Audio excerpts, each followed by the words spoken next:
Bonjour à toutes et à tous. J'espère que vous vous portez bien.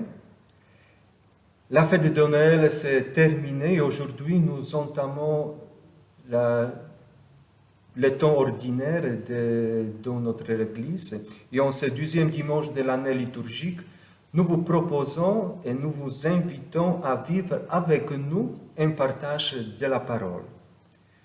Chacun de vous peut faire cette démarche avec nous dans cette chapelle de Saint-Martin. Entrons avec vos réflexions et prières personnelles depuis chez vous. Mes amis, le pape émérite Benoît XVI nous affirme que la parole divine introduit chacun de nous dans un dialogue avec le Seigneur. Le Dieu qui parle nous apprend comment nous pouvons parler avec lui. Je crois que le partage de la parole est l'un des meilleurs moyens d'approfondir notre foi et découvrir la parole de Dieu.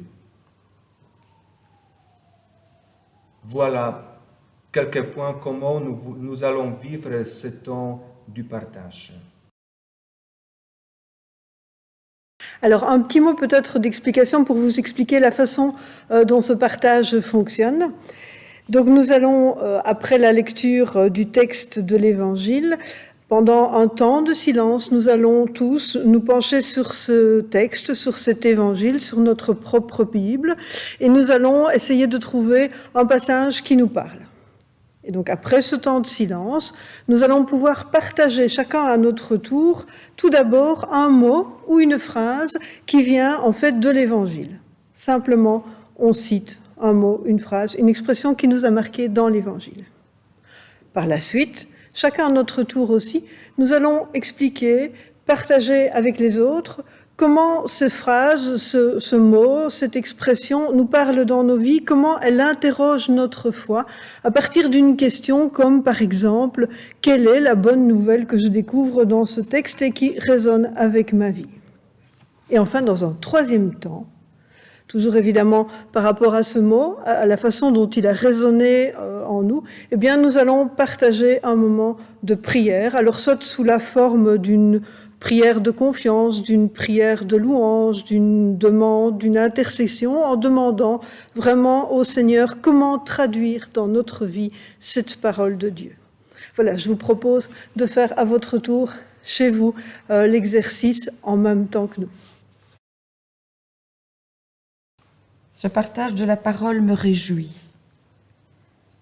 À Saint-Martin, nous portons ce temps de réflexion depuis tant d'années. J'ai l'impression depuis toujours. Même si cette fois-ci c'est un peu moins spontané, je vous invite quand même à partager avec nous, au-delà des écrans. Ô Dieu, Père des Lumières, la vraie lumière vient de toi. C'est le Christ, lumière du monde que tu as envoyé ici-bas pour illuminer nos vies. Envoie maintenant cette lumière dans nos âmes, afin que nous te connaissions, et qu'en te connaissant, nous t'aimions, et que par ton amour, nous parvenions à ta béatitude. Esprit de sagesse, viens en nous et conduis-nous à la perfection. Toi qui attestes à notre esprit que nous sommes enfants de Dieu, fais-nous expérimenter les richesses de sa grâce, afin que nous en acquérions le goût et que par là, nous trouvions la vraie joie spirituelle. Toi qui sondes les abîmes de la divinité, donne-nous une connaissance intime des profondeurs de Dieu, afin que nous nous attachions à lui de tout notre cœur et que nous devenions un même esprit avec lui. Amen.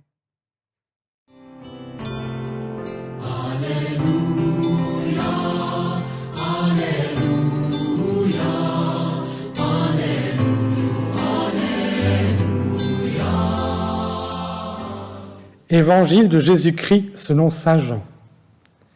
En ce temps-là, Jean le Baptiste se trouvait avec 2 de ses disciples. Posant son regard sur Jésus qui allait et venait, il dit « Voici l'agneau de Dieu ». les 2 disciples entendirent ce qu'il disait et ils suivirent Jésus.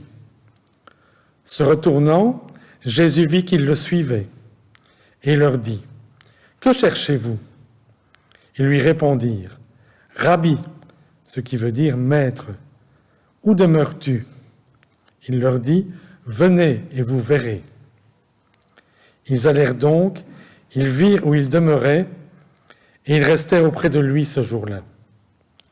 C'était vers la 10e heure, c'est-à-dire environ 4 heures de l'après-midi.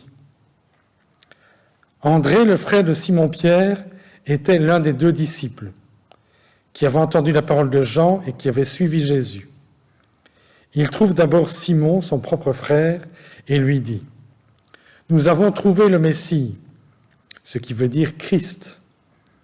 André amena son frère à Jésus. Jésus posa son regard sur lui et dit : « Tu es Simon, fils de Jean. Tu t'appelleras Képhas, ce qui veut dire Pierre. » Acclamons la parole de Dieu. Louange à toi, Seigneur Jésus.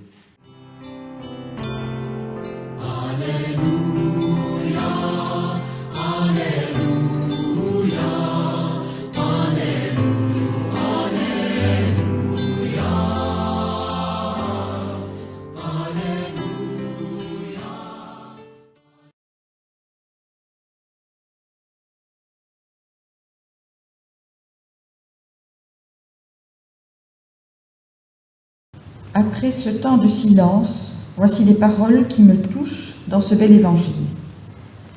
Je vois Jésus qui se retourne vers les disciples de Jean.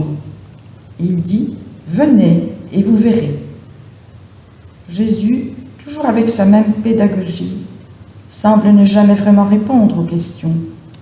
En laissant libres les 2 disciples, il invite toujours à autre chose. Que cherchez-vous ? Venez et vous verrez. Jean le Baptiste s'est trouvé avec 2 de ses disciples. Voici l'agneau de Dieu. Les 2 disciples entendirent ce qu'il disait et ils suivirent Jésus. Jean, fixant son regard sur Jésus qui marchait, il dit. Et finalement, je choisis aussi la 2e phrase qui est presque la même, seulement retournée. Fixant son regard sur lui, Jésus dit. Jésus posa son regard sur lui et dit : « Tu es Simon, fils de Jean, tu t'appelleras Képhas, ce qui veut dire Pierre. »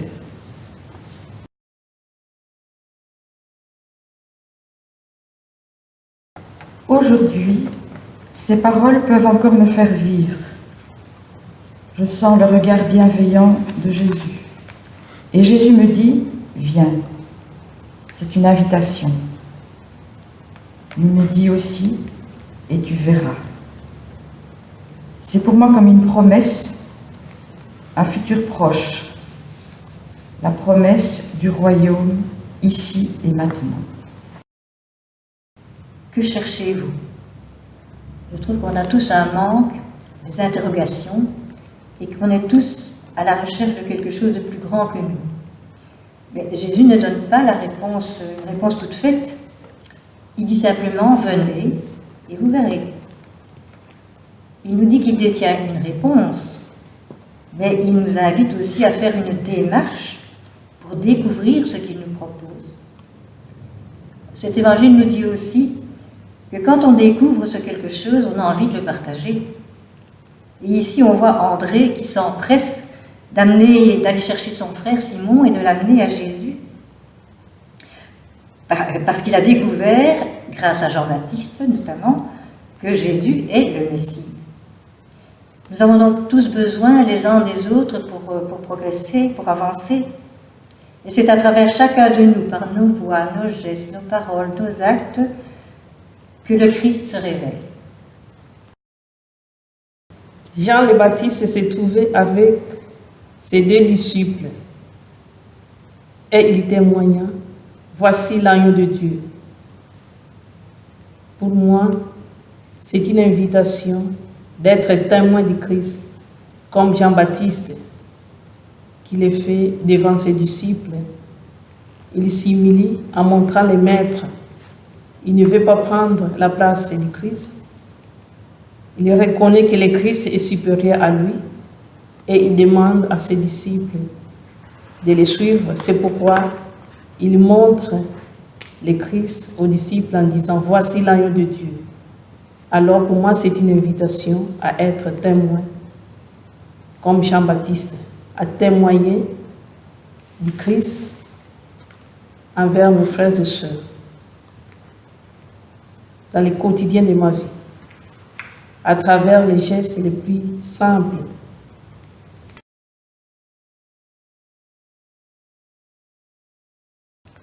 Pour moi, ce texte nous dit que les disciples apprennent à connaître Jésus grâce à d'autres personnes, grâce à des intermédiaires. Jean-Baptiste conduit André et un autre disciple à Jésus. Plus tard, André invitera son frère Simon à rencontrer le Seigneur. Simon en parlera à Philippe. Et c'est ainsi depuis 2000 ans. L'appel de Dieu est transmis par quelqu'un qui, ayant rencontré Jésus, en parle à d'autres. Saint Jean dira dans sa première lettre « Ce que nous avons entendu, ce que nous avons vu de nos yeux, ce que nous avons contemplé, ce que nos mains ont touché du Verbe de vie, nous vous l'annonçons. » En lisant aujourd'hui ce texte de l'Évangile, tout ce qui me frappe, tout ce qui m'interroge aujourd'hui, c'est le regard. Jean-Baptiste posa son regard sur Jésus et dit « Voici l'agneau de Dieu ». C'est-à-dire, c'est pour moi, il a reconnu le Sauveur parce qu'il a pris le temps de le regarder. Et je dis, ça m'interpelle un peu aujourd'hui parce que cherchons-nous finalement? Que cherche chez moi personnellement? Comme le prêtre, comme le croyant, je cherche l'amitié avec Jésus. Et pour les disciples qui ont resté auprès de Jésus ce jour-là, parce qu'ils ont trouvé l'amitié. Ils ont trouvé quelque chose qui est tenu au cœur. Et finalement, je me pose la question, parce que, comme je dis, Jean-Baptiste posa son regard sur Jésus, c'est-à-dire, il était fasciné par Jésus, par tout ce qu'on a entendu, tout ce qui sortait de lui.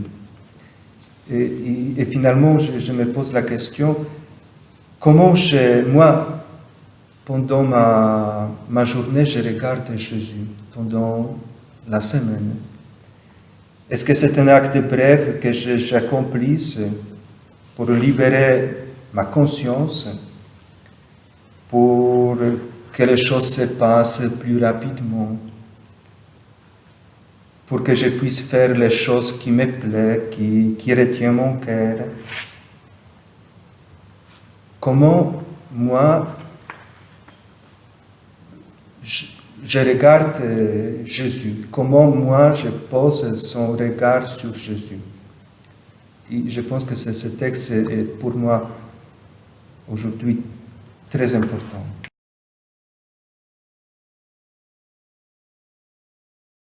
Comme Jésus a posé son regard sur Simon, il pose son regard sur chacun d'entre nous et il nous dit qui nous sommes.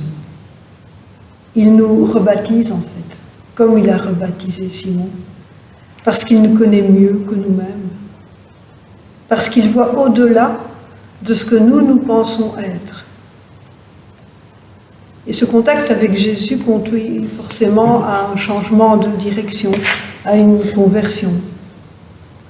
Être disciple de Jésus, ça veut dire entrer dans une nouvelle aventure, dans un changement de notre façon de vivre, c'est ce que je pense. Et le nouveau nom de Simon, c'est une indication de cette transformation. Jésus a révélé à Simon, en l'appelant Pierre, ce qu'il est maintenant et ce qu'il sera plus tard. Et ça donne un sens nouveau à ma vie et ça transforme ma façon de voir le monde.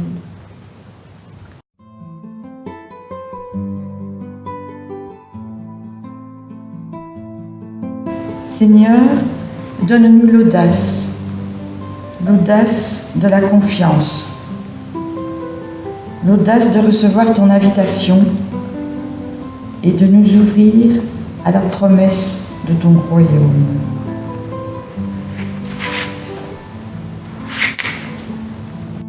Découvrir à travers l'enseignement du Christ que chacun est immensément aimé de Dieu m'incite d'abord à essayer de porter dans le quotidien, comme le Christ l'a fait, un regard de confiance, de sollicitude, de respect et de fraternité sur tous ceux que je rencontre tous les jours.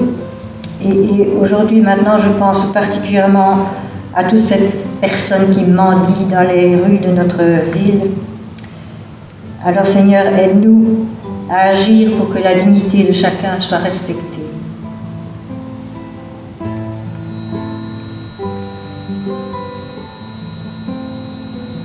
Seigneur, aide-nous à être témoins fidèles de ton évangile au milieu de nos frères et sœurs. Que nous soyons dans la quête permanente des réalités célestes à travers les actes les plus simples de notre vie. Seigneur, enseigne-nous comment vivre le christianisme au sein de nos familles, au travail, dans les lieux de loisirs, dans notre quotidien, pour à notre tour annoncer Jésus et sa bonne nouvelle, pour être véritablement les témoins de sa présence aux yeux de toutes celles et de tous ceux que nous rencontrons. Seigneur, nous te prions. Seigneur, merci pour les signes de ta présence parmi nous et dans ce monde. Aujourd'hui, je prie pour celles et ceux qui sont en quête de sens, en questionnement sur leur avenir. Je te prie pour les personnes qui ont perdu l'espérance, qui ne savent pas comment retrouver la joie de vivre. Sois avec eux et envoie à ces personnes des témoins de la bonne nouvelle pour qu'ils vivent dans une grande plénitude. Et encore, Seigneur, merci. Merci pour ce temps de partage et de prière.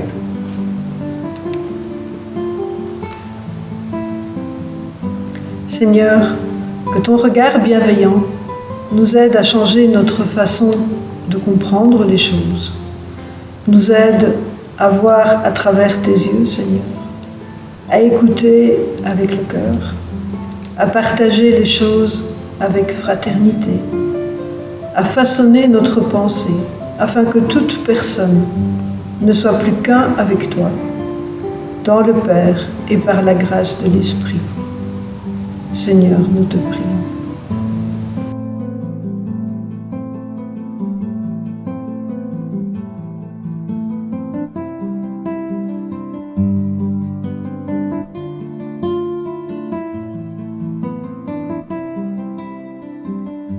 Notre Père, qui es aux cieux, que ton nom soit sanctifié, que ton règne vienne, que ta volonté soit faite sur la terre comme au ciel. Donne-nous aujourd'hui notre pain de ce jour. Pardonne-nous nos offenses, comme nous pardonnons aussi à ceux qui nous ont offensés.